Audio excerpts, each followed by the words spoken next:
टकराएगा,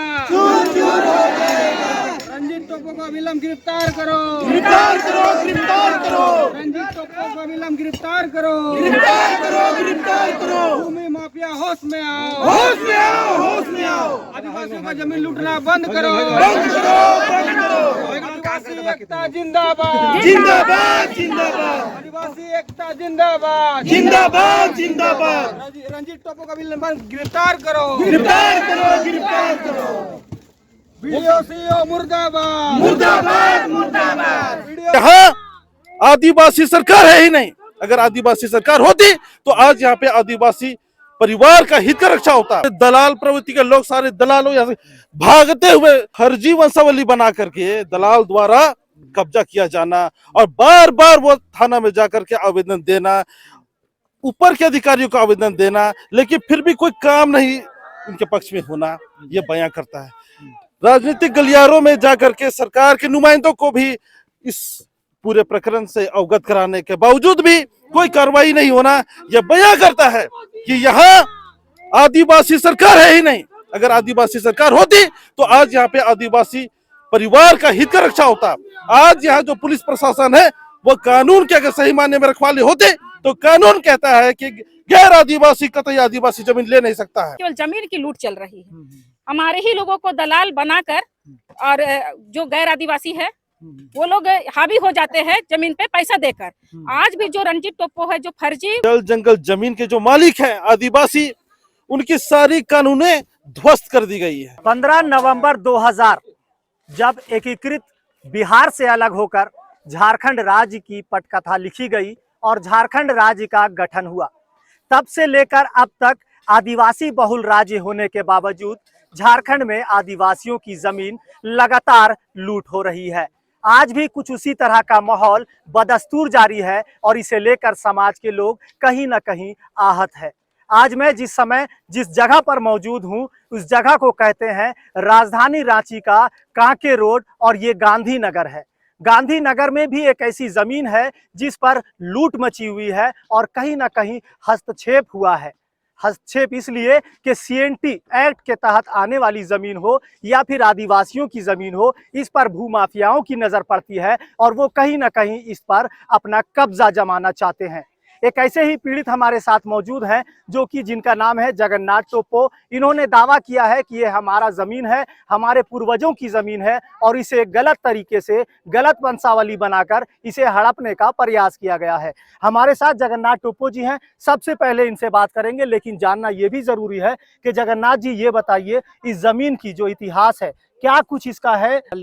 ये जमीन मेरे परदादा मांगा उराव खरीदे थे 1944 में जी उस समय से इसी में हम लोग का दखल कब्जा सब कुछ चलता आ रहा था जी।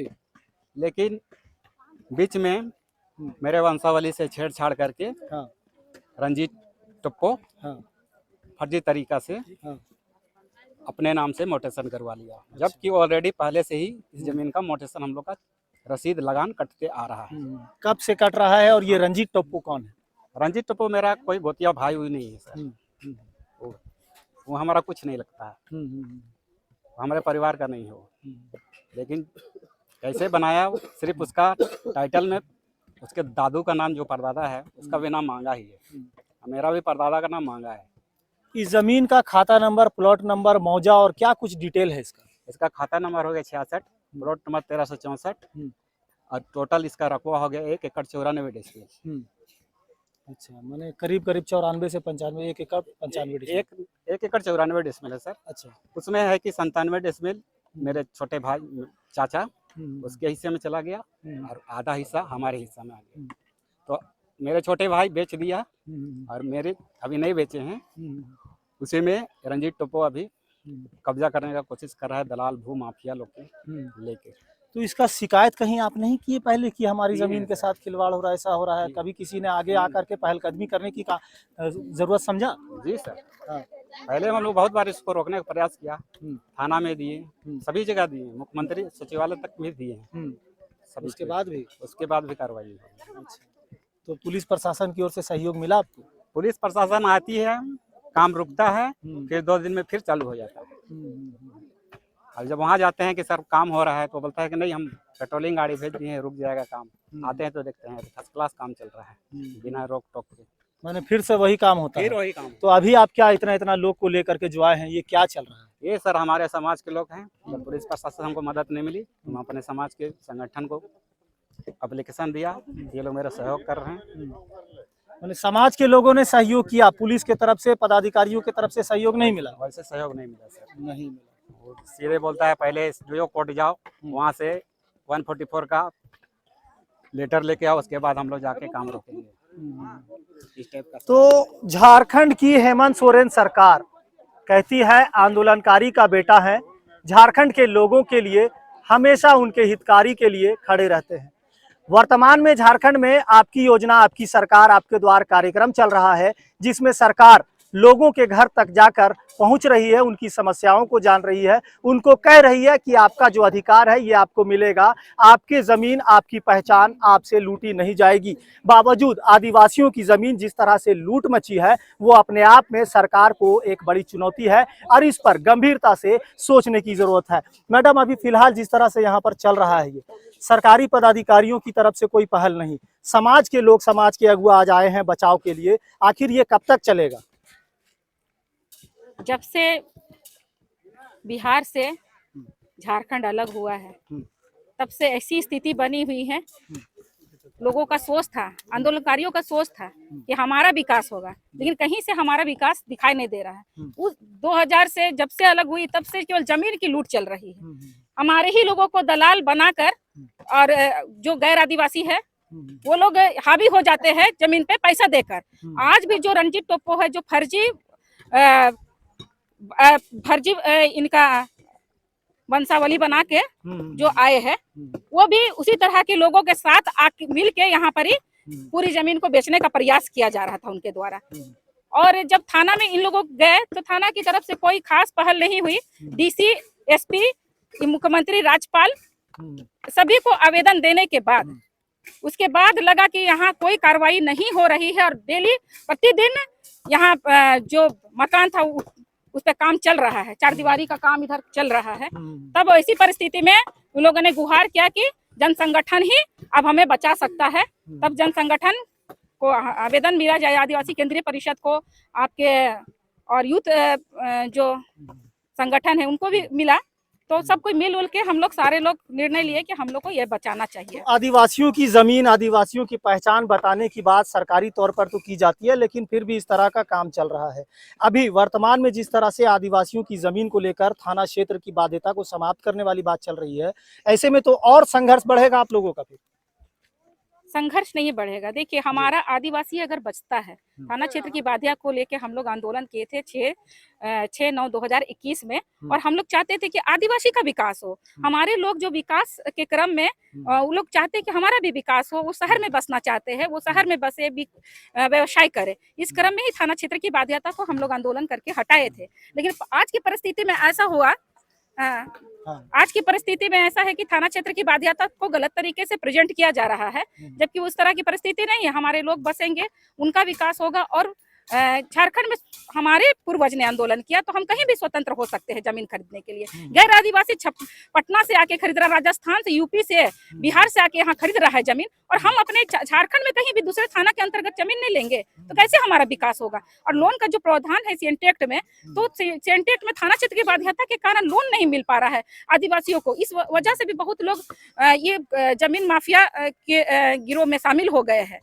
अब इसलिए हम लोग चाहते हैं कि लोन का भी प्रावधान हो, सीएनटेक्ट की थाना क्षेत्र की बाध्यता को हटाए। बहरहाल तो झारखंड राज्य में जल, जंगल, जमीन की बात हमेशा से होती रही है। बावजूद आदिवासी बहुल राज्य के जो आदिवासी हैं, अपनी जमीन, अपनी पहचान को लेकर जो लड़ाई है वो बदस्तूर जारी रखे हुए हैं, क्योंकि झारखंड में गैर आदिवासियों द्वारा लगातार आदिवासियों की जमीन जिस तरह से हड़पने का प्रक्रिया लगातार जारी है, इससे कहीं ना कहीं आदिवासियों की पहचान, आदिवासियों की सभ्यता, संस्कृति और इनका जो इतिहास है उस पर दखलंदाजी करने जैसा मामला नजर आ रहा है। हमारे साथ यहाँ पर समाजसेवी और मुखिया भी हैं, इनसे भी बात करेंगे कि अच्छा ये बताइए, जिस तरह से आदिवासियों की जमीन पर हस्तक्षेप का काम चल रहा है, ये कहाँ तक उचित है? लोग तो अपना पहचान ही खोते जाएंगे। फिर इस तरह से पदाधिकारियों की तरफ से सहयोग ना मिलना, समाज को लेकर, समाज के अगुआ को लेकर आगे आना, तो ये एक लड़ाई वाला, एक चुनौती वाला, एक संघर्ष वाला फिर मामला सामने दिख रहा है।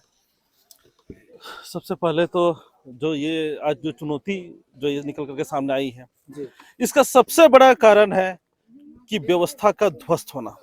जैसा कि अभी आपने कहा, यहाँ कानून व्यवस्था पूरी तरह से ध्वस्त है, यहाँ पे राजनीतिक व्यवस्था ध्वस्त है, यहाँ तमाम व्यवस्था ध्वस्त है। यहाँ पे जल जंगल जमीन के जो मालिक हैं आदिवासी, उनकी सारी कानूनें ध्वस्त कर दी गई है। सारा उसके पक्ष में कानून होते हुए भी उनका सुनवाई नहीं होना, उसके हित पे बात नहीं होना, ये अपने आप में सारी चीजों को बयां करती है।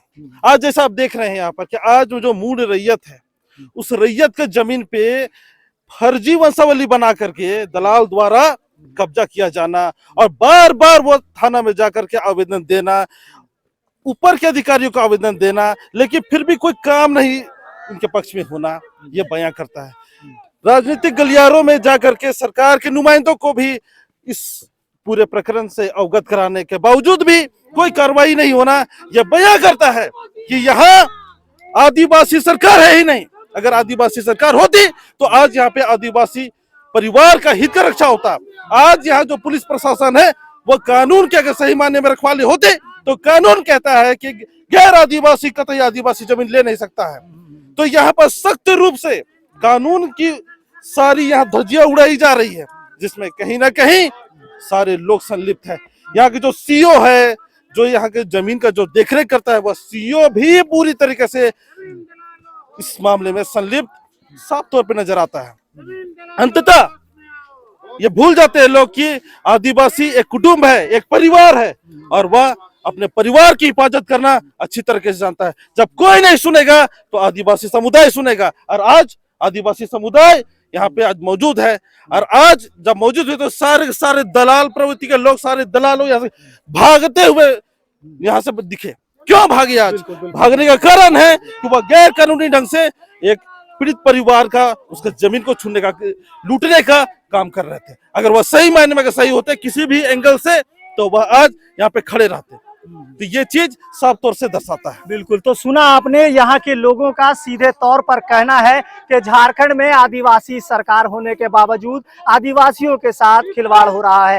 राज्य के मुख्यमंत्री हेमंत सोरेन खुद आदिवासी हैं और एक आंदोलनकारी के बेटे हैं। उनका सीधे तौर पर बड़े बड़े मंचों से कहना होता है कि आदिवासियों के हित पर हम खड़े नजर आएंगे और आपकी पहचान, आपकी सभ्यता, संस्कृति को जरा भी आंच नहीं आने देंगे। लेकिन ऐसे में सरकार के जो नुमाइंदे हैं, जो नौकरशाह है, जो ब्यूरोक्रेट्स है, ये कहीं ना कहीं बेलगाम हो गए हैं। और उनके बेलगाम होने से जो दलाल प्रवृत्ति के लोग हैं उनको एक बल मिला है, और आदिवासियों की जमीन पर जिस तरह से हस्तक्षेप हो रहा है वो लगातार हो रहा है। हमारी तरफ से आप दूसरी तरफ की तस्वीर भी आप देखेंगे कि समाज के लोग अब बेबस होकर के एक तरह से निराश होकर के इन दलालों से परेशान होकर समाज के अगुआ के साथ अब खुद अपनी पहचान को बचाने के लिए, अपनी जमीन को बचाने के लिए आंदोलन पर उतर जाते हैं। तो कहीं अपनी जमीन को बचाने के लिए खुद हरफे हथियार के साथ, और समाज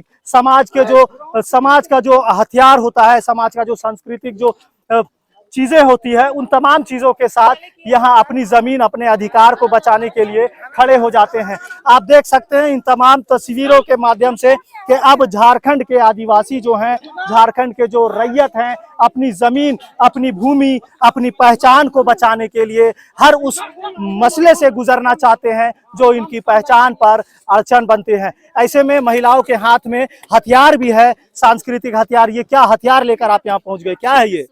हसुआ है। क्या होता है इससे? पर इससे हम लोग इसको यूज करते हैं धान काटने में, लेकिन जरूरत पड़ने पर भू माफियों को भी काट सकते हैं। क्या बात है। तो महिला को कहा जाता है, महिला एक तरह से ये होती है, बड़ा शक्तिशाली होती है, तो इससे आप दलालों को काटने आ गए सकते हैं। इसीलिए मैं इसी हथियार को लेके आई हूँ। हाँ। और मैं जब भी मिले यहाँ पर तो उसमें गर्दन काट दूंगी। बोला जाता है तलवार से काटा जाता है, लेकिन मैं हसुआ से काट के गर्दन उतार दूंगी। कौन से लोगों का गर्दन उतारने के लिए आए हैं? भू माफियों का, जो हमारे जो जमीन को उल्लंघन कर रहे हैं, ले रहे हैं और फर्जी तरीके से इस टाइप से काम कर रहे हैं, वैसे लोगों का गर्दन उतारने का काम करूंगी। तो इससे बेहतर है कि सरकार तक अपनी बातों को सरकार पहुंचाया। तक पहुंचाया हुआ है, हाँ। लेकिन सरकार इसमें आंख बंद किए हुए है, ये कुछ कर नहीं रहा है। जब वहाँ जाया जाता है कि ऐसे एप्लीकेशन दिया हुआ थाना में, तो कहा जाता नहीं नहीं आप लोग इत्मीनान रहिए, काम कुछ नहीं हो रहा है, आप लोग का में काम होगा, अच्छा होगा। लेकिन जब आके देखा जाता है तो यहाँ बिल्डिंग तैयार हो जाता है। इसीलिए आज हम लोग आके यहाँ तोड़ फोड़ किए हैं। बिल्कुल। तो सुना आपने, आधी आबादी कही जाने वाली महिलाओं का भी सीधे तौर पर कहना है कि हमने सरकार से अपनी गुजारिश की, अपनी मन्नतें की, अपनी फरियाद सुनाया, लेकिन जो तानाशाह यहाँ का जो ब्यूरोक्रेट्स है उनकी बदौलत दलालों को सा मिल रहा है और इस तरह की हरकतें हो रही है। महिलाओं को कहना है कि सरकार से हमने गुहार तो लगा लिया, लेकिन अब ऐसे दलालों के गर्दन भी उतारने की जरूरत पड़े तो हम महिलाएं पीछे नहीं हटेंगी और ऐसे दलालों को दरकिनार करने की जरूरत है ताकि आदिवासियों की पहचान को बचाया जा सके। ऐसा ही ताजा तरीन खबरों को देखने के लिए और आदिवासियों की खबरों के लिए देखने के लिए, आदिवासियों की जमीन और जिस तरह से इनकी सभ्यता संस्कृति को बचाने के लिए इन तमाम चीजों की जो जानकारी होती है वो आप देखने के लिए लगातार बने रहे जनसभा के साथ। लेकिन हमारे साथ एक ऐसे व्यक्ति हैं जो कि हाथ में एक बैनर लेकर खड़े हैं। इनके हाथ में लिखा है एक तीर एक कमान, फर्जी 420 जालसाज, आगे क्या है दादा, रंजीत टोपो को सेंद्रा करो, जेल भेजो जेल भेजो। क्या है ये? देखिए सर, आज हम लोग को बड़ी दुख हो रहा है कि हमारे बच्चे ही दलाल निकल गए हैं। ये तमाम हमारा जितना परिसीमन है वो परिसीमन में हमने दौरा करके इसको जांच कर रहा है, लेकिन आज हम पढ़ लिख गए हैं। पढ़ने लिखने के बाद हमारा हक और अधिकार क्या है, हमारा नियम क्या है, ये हम लोग जान रहे हैं। अगर गैर आदिवासी तरह हमला कर रहा है हमारे बच्चों के द्वारा तो उसको हम लोग नहीं बख्शेंगे। और अगर आप मैं तमाम चारों इसके बारे में, जमीन के बारे में जो लूट हो रही है वहाँ दौरा कर रहा हूँ। मैं अखिल भारतीय आदिवासी विकास परिषद का रांची का जिला उपाध्यक्ष हूँ और आप जो सवाल करेंगे मैं जवाब दूंगा। सुन लिया आपने, पाहन जी भी हमारे साथ हैं। पाहन जी क्या कुछ कहते हैं, इनसे बात करते हैं। पाहन जी, सरकार से बार बार गुहार लगाई जा रही है, लोग नहीं सुन रहे हैं, दलाल वृत्ति के जो लोग हैं वो हस्तक्षेप कर रहे हैं, तो ऐसे में कैसे आदिवासियों की जमीन पर? ये आज का समय जो चल रहा है, अब हम आदिवासी तमाम आदिवासी संगठन जो जागने का जरूरत हो गया है। और ये आज का ये अवैध रूप से घर बनाया जो गया था, जमीन किन्हीं और की और फर्जरी करके वो दस्तावेज, गलत दस्तावेज दिखा करके वो अपना माने सबूत पेश करके वो घर दूरा बनाना चाह रहा था। और हम लोग को पता चला कि भाई इसका जो जमीन है, जो इसका हकीकत अधिकार है, जिसका खतियानी जमीन है, जिसका नाम से रसीद कटता है, वो आदमी थोड़ा सा गरीब लाचार विवश है। एक बात ये जान लीजिए कि गरीब लोग किसी को छीनता नहीं है, गरीब को उल्टा छीनता है। तो ऐसे लोग के साथ हम तमाम आदिवासी संगठन जो है, उसमें पाहन महासंघ भी है और तमाम आदिवासी संगठन से आह्वान किया है। पाहन जी संगठन है और ये सारा कुछ तो है, समाज के लोग हैं, लेकिन क्या यहाँ क्षेत्रीय स्थानीय जो सीओ है, बीडीओ है, जो पदाधिकारी है, जनप्रतिनिधि है, वो कभी आकर के इस तरह की चीजों को नहीं देखते, इस पर समाधान करने का प्रयास नहीं करते? नहीं, ये जो सब है अपना पल्ला झाड़ते हैं, बार बार देखते हैं कि ये लोग अपना पल्ला झाड़ते हैं और इसी कमजोरी को लेकर के, यही का माने ये लोग का कमजोरी जो है, इसका लेकर के हम लोग अपने आप खुद कार्रवाई करने को लिए तैयार हो गए। और आज जो है से हम लोग इस मौजा जो है, इस मौजा में हम लोग इस घर धसाव अभियान के तहत हम लोग लाल मुर्गा चराए और चरका मुर्गा भी चराए और इन लोग को सबक दे रहे हैं कि आप लोग सीख जाइए। चूंकि हम लोग आदिवासी जो है जल जंगल जमीन का शुरू से लड़ाई जारी है और आज भी लड़ेंगे। हमारे पूर्वजों ने इसके लिए कुर्बानी भी दी है, हम भी कुर्बानी देने के लिए पीछे नहीं हटेंगे। हम वो कहेंगे कि जमीन माफिया लोग अभी भी माने सावधान हो जाए, अन्यथा अब हम लोग मजबूरन सेंद्रा करने का भी प्रयास करेंगे। सेंद्रा का माने इसीलिए हम लोग लाल मुर्गा और सफेद मुर्गा दे करके, बलि दे करके ये स्थान को शुद्ध करने जा रहे हैं। और आने वाले दिन में हम लोग रग रग में आदिवासियों को, उन जवान बंधु भाई बंधु को, उस पूर्वजों की जो आहुति दिया गया है जल जंगल जमीन में, इसके लिए हम लोग उनको समाहित कर देते हैं और वे माने इस जमीन को बचाने के लिए विवश होकर के हमें रंजीत टोपो है जो फर्जी तरीके से वंशावली में अपने आप को घुसा के जब मोटेशन रजिस्ट्री करा लेता है तो ये लोग केस करते हैं और 2012 और 13 में ही इसका डिसीजन हो जाता है कि आप ही का है ही जमीन।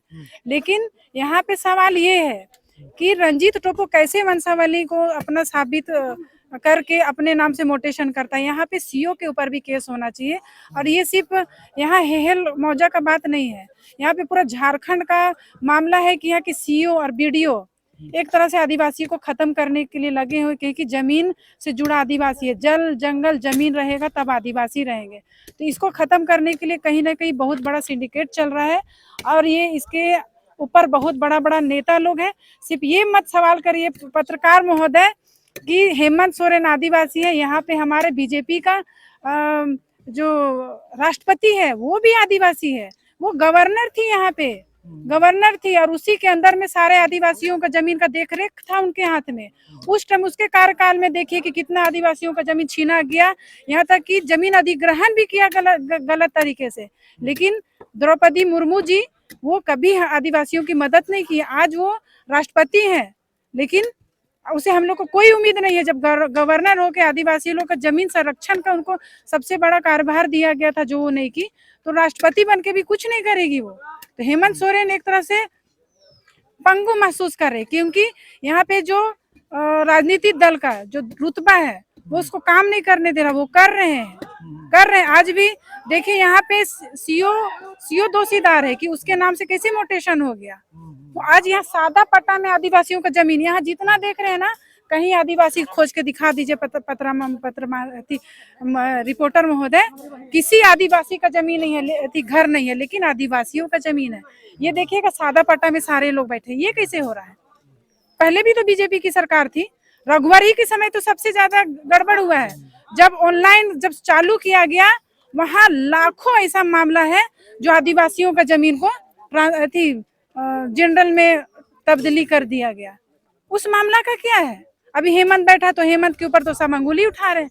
जो समय रघुवर था तो कोई पत्रकार लोग तो बात नहीं उठाता था कि कैसे वहां पे ऑनलाइन में कैसे आदिवासियों का कांके में देखिए 20-20 एकड़ जमीन जनरल जमीन आदिवासी जमीन को जनरल कर दिया। झारखंड में कोई भी सरकार हो जमीन लूट लगातार हुआ है। हाँ, जमीन का लगातार लूट हुआ है और आदिवासियों को खत्म करने की सारे पार्टी लोग दोषीदार है। और यहाँ पे जो पदाधिकारी है वो लोग ही देख लीजिए, यहाँ पे पेपर में छपा था जो सीओ अभी उसका वारंट निकला हुआ है। तो सीओ के ऊपर कौन है जो सीओ लोग बेधड़क उस पे आदिवासियों को जमीन को जनरल में शादी करते हैं? ये बहुत बड़ा सवाल है और पत्रकार महोदय से निवेदन है कि इसको ज्यादा से ज्यादा दिखाएं और सवाल करें। हमारे नरेंद्र मोदी से जो आए थे कल परसों और यहाँ पे गए थे बिरसा मुंडा का घर में, क्या दिए वो लोग को? कुछ नहीं दिए। बात किए और चले गए। क्या उनके लिए वहाँ रोड तक नहीं है, हॉस्पिटल तक नहीं है, स्कूल तक की व्यवस्था नहीं है? बड़ी बड़ी बात करके चले गए, फेंक के चले गए। आदिवासी समाज के अगुआ, आदिवासी समाज के जनप्रतिनिधि, आदिवासी समाज के युवा, आदिवासी समाज की महिलाएं अब इस बात को समझ चुकी हैं कि अब यदि आदिवासियों की जमीन पर लूट मचेगी, उन पर हस्तक्षेप होगा, तो हम खुले तौर पर सीधे सामने आएंगे और ऐसे दलालों से लड़ने के लिए तैयार हैं। हमने आपको दिखाया कि महिलाओं के हाथ में जो पारंपरिक हथियार है वो भी लेकर वो यहाँ पहुंच गए हैं। पाहन का कहना है कि सफेद और लाल रंग का जो मुर्गा होता है वो लेकर के भी हम यहाँ आए हैं और इससे पवित्र करके आगे की कार्रवाई करेंगे। लेकिन सबसे बड़ी बात यह है कि जो जनप्रतिनिधि हैं, जो बीडीओ सीओ हैं, उनकी जो दलाली है, उनकी जो हस्तक्षेप है, उनके द्वारा जो जिस तरह से इन जमीन पर कब्जा करने का साथ दिया जा रहा है दलालों का, वो कहीं ना कहीं चिंता का सबब है। तो जाहिर सी बात है, झारखंड के मुख्यमंत्री हेमंत सोरेन आदिवासी हैं, लेकिन आदिवासियों की जमीन यहाँ मची है लूट, और इसमें कहीं ना कहीं जो दलाल है, जो तानाशाह ब्यूरोक्रेट्स है, ये बेलगाम है और इस पर कार्रवाई करने की सख्त से सख्त जरूरत है, ताकि यहाँ के आदिवासियों की पहचान और यहाँ की सभ्यता संस्कृति से लेकर इनकी जमीन को भी बचाई जा सके। ऐसे ही तमाम जानकारी के लिए लगातार बने रहे जनसभा के साथ।